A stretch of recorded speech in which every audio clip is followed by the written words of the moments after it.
Jelang tampil di sejumlah event bergengsi sepanjang tahun 2023 ini, kejutan datang dari Timnas Indonesia yang harus kehilangan 9 pemain utama mereka. Pasalnya, 9 pemain yang merupakan bagian dari skuad Timnas U20 dan U22 tersebut memutuskan untuk bergabung menjadi polisi lewat jalur khusus, yaitu jalur prestasi dan bakal menjalani pelatihan selama 5 bulan ke depan. 9 nama pemain Timnas Indonesia yang bakal mengikuti pelatihan selama 5 bulan ke depan diantaranya adalah Muhammad Ferrari dari Persija Jakarta, Kakang Rudianto dari Persib Bandung, Frankie Misa dari Persikabo 1973, Ginanjar Wahyu dari Arema, Dimas Julio Pamungkas dan Muhammad Faiz Maulana dari Bayangkara, Dava Fasya dari Borneo, Rabani Tasnim dari Rans Nusantara, dan Ananda Rehan dari PSM Makassar. Dengan kehilangan para pemain tersebut, tentu bakal mempengaruhi kekuatan Timnas Indonesia yang akan turun pada ajang Piala AFF U23, Piala Asia U23, dan Asian Games 2023. Pasalnya, tim pelatih harus kembali mencari para pemain pengganti yang diharapkan langsung bisa beradaptasi serta memperoleh chemistry dengan penggawa timnas lainnya. Walau belum terdapat kepastian soal apakah para pemain tersebut bisa mendapat dispensasi kelonggaran soal pelatihannya memakan waktu 5 bulan tersebut apabila nantinya dipanggil timnas untuk menghadapi event-event yang bakal diikuti. Namun, fokus dan performa mereka pastinya bakal terbelah dan berbeda dibanding saat mengutamakan karir sepak bola mereka. Memutuskan menjadi polisi saat karir sepak bola mereka sedang menanjak, apakah merupakan keputusan terbaik bagi para pemain tersebut? Selengkapnya di channel Bung Bil, tapi sebelum itu jangan lupa klik like, komen, dan subscribe-nya. Sebelum itu jangan lupa untuk klik tombol subscribe-nya supaya kalian tak ketinggalan berita-berita seputar sepak bola Indonesia dan mancanegara. Sejatinya, bukan pilihan yang buruk-buruk amat buat para pemain tersebut untuk mengambil kesempatan menjadi salah satu aparatur negara. Dengan bergabung dalam sebuah instansi negara, tentu bakal membuat para pemain punya jaminan masa depan yang lebih baik pasca pensiun. Meski begitu, memutuskan menjadi polisi di masa aktif sebagai atlet juga bakal membawa tanggung jawab yang lebih buat para pesepak bola ke depannya.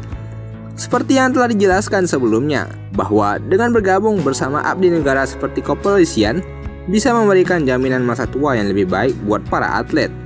Di Indonesia, mayoritas para pesepak bola yang telah gantung sepatu dari lapangan hijau masih kerap kesulitan mendapat pekerjaan lanjutan. Andai ada yang sukses menjadi pelatih pun, mereka harus bersaing dengan sejumlah pelatih asing serta pelatih-pelatih lokal lainnya untuk mendapatkan jabatan di sebuah klub. Tak heran jika masa depan pesepak bola di Indonesia pasca pensiun tidak terlalu menjanjikan. Bahkan banyak yang berakhir tragis lantaran sulit mendapatkan pemasukan setelah tak lagi merumput. Walaupun sebenarnya bagi para pemain Indonesia bisa saja belajar untuk mengatur dan mengendalikan keuangan mereka dengan melakukan investasi buat masa depan, dan tidak tergiur akan kehidupan glamor dan foya-foya yang bisa menguras keuangan yang telah mereka kumpulkan. Apalagi untuk para pemain yang berkarir di Liga 1, pastinya mereka memiliki bayaran yang cukup besar untuk kelangsungan hidup mereka. Maka dari itu, perlulah manajemen keuangan yang baik bila tak ingin kesusahan apabila nantinya sudah pensiun. Lalu, apabila bergabung dengan instansi negara termasuk polisi, maka para pemain tersebut masih bisa mendapat pesangon setelah pensiun. Dalam peraturan pemerintah nomor 20 tahun 2019, diketahui bahwa anggota kepolisian Indonesia mendapat uang pensiunan usai pensiun. Meski tak sebesar saat menjadi sepak bola, namun tetap mendapatkan pemasukan usai pensiun jauh lebih baik ketimbang tidak memiliki pemasukan sama sekali. Andai resmi bergabung sebagai anggota kepolisian pun, para pemain di atas masih tetap bisa tampil sebagai pesepak bola profesional. Dapat dilihat sejauh ini ada beberapa anggota polisi yang juga aktif sebagai pesepak bola, seperti Dendi Sulistiawan, Sani Deski Pauzi, Putu Gede Juniantara, Awan Setora Harjo hingga Hargianto.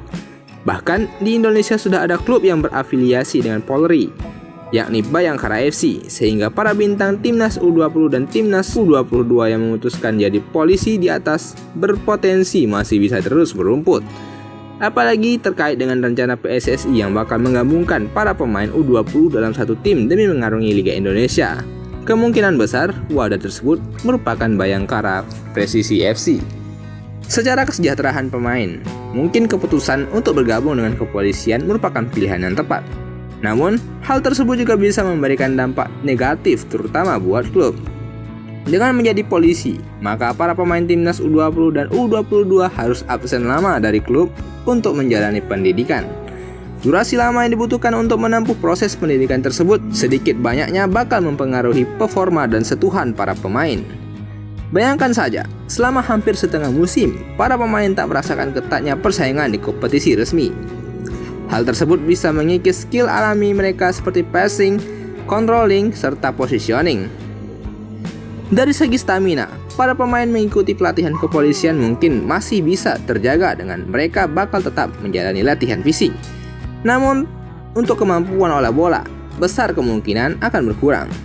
Selain itu, klub yang ditinggal para pemain untuk mengikuti pelatihan polisi juga berpotensi kehilangan kekuatan dan harus mencari pemain pengganti selama hampir setengah musim. Setelah selesai masa pelatihan pun, para pemain harus kembali beradaptasi dengan skuad serta menemukan sentuhan terbaik mereka agar bisa mendapatkan tempat utama. Andai gagal mencapai peak performance, bukan tak mungkin para bintang timnas yang telah mengikuti pelatihan kepolisian tersebut bakal didepak dari klubnya. Memang keputusan dari beberapa pemain timnas U22 dan U20 ini menuai banyak pro dan kontra. Menurut Erick Thohir selaku ketua PSSI, pencapaian di SEA Games 2023 layak diapresiasi. Dan juga kinerja para pemain yang bermain untuk timnas U20 juga layak untuk diberikan penghargaan. Lebih lanjut, Erick Thohir merasa dirinya tak bisa menghentikan keinginan para pemain untuk bergabung dengan institusi Polri, TNI maupun yang lainnya.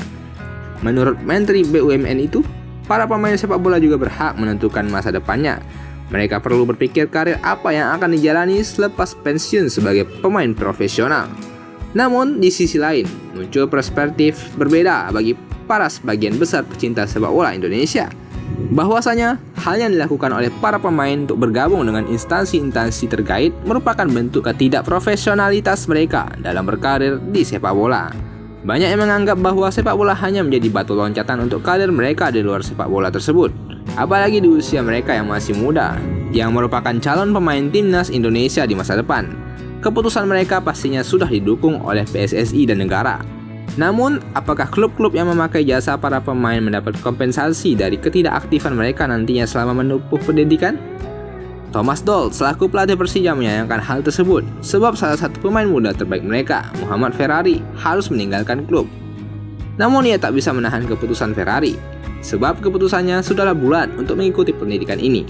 Lebih lanjut, Thomas Doll memperingatkan bahwa keputusan Ferrari tentunya memiliki konsekuensi yang besar nantinya di kemudian hari.